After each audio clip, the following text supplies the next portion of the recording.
दिल्ली मार्च 2 दिन के लिए स्थगित कर दिया और कहा है कि आपका जो वार्ता का प्रस्ताव है उस पर जो नेताओं ने कहा है कि वो आपका वार्ता का जो प्रस्ताव है उस पर किसानों से वो विचार विमर्श करें। नहीं, बिल्कुल। देखिए, मैं तो कहूँगा कि हमारे जो कई राउंड की बातचीत में बहुत सार्थक भी चर्चा हुई है कई मायने में, लेकिन कुछ में सहमति पर और ज़्यादा मेहनत करना पड़ेगा दोनों तरफ से, क्योंकि भारत सरकार प्रतिबद्ध है किसानों के हित में काम करने के लिए और काम कर रही है।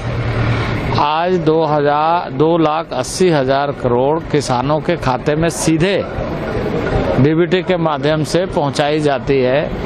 वो इस दृष्टि से कि किसान का सम्मान और किसान की आवश्यकता और किसानों के माध्यम से जो देश का अन्न भंडारण है वो बढ़े, और वो बढ़ भी रहा है।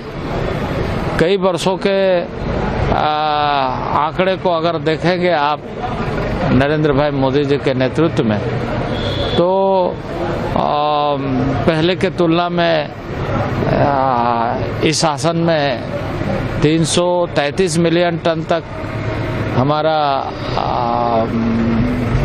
अनाज बढ़ा है। उसी तरीके से हमारे सब्जियों की खेती में, हॉर्टिकल्चर सेक्टर में बहुत अच्छा, यानी सभी सेक्टर में।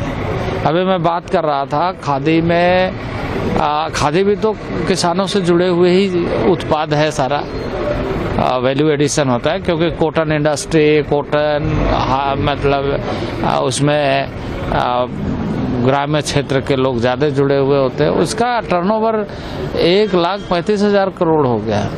उसी तरीके से कई जो कृषि सेक्टर से जुड़े हुए एलाइड सेक्टर है उसमें अच्छी प्रगति हो रही और उसमें लोग जुड़े हुए हैं। तो सबों के इस एफर्ट्स को, सबों के इस प्रयास को जो नरेंद्र भाई मोदी के नेतृत्व में एक नया आधार मिला है, उसको हमें आगे बढ़ाना है और ऐसे कोई भी विषय आए उस पर हमें चर्चा करना है और चर्चा के माध्यम से समाधान निकालना। राकेश टिकैत ने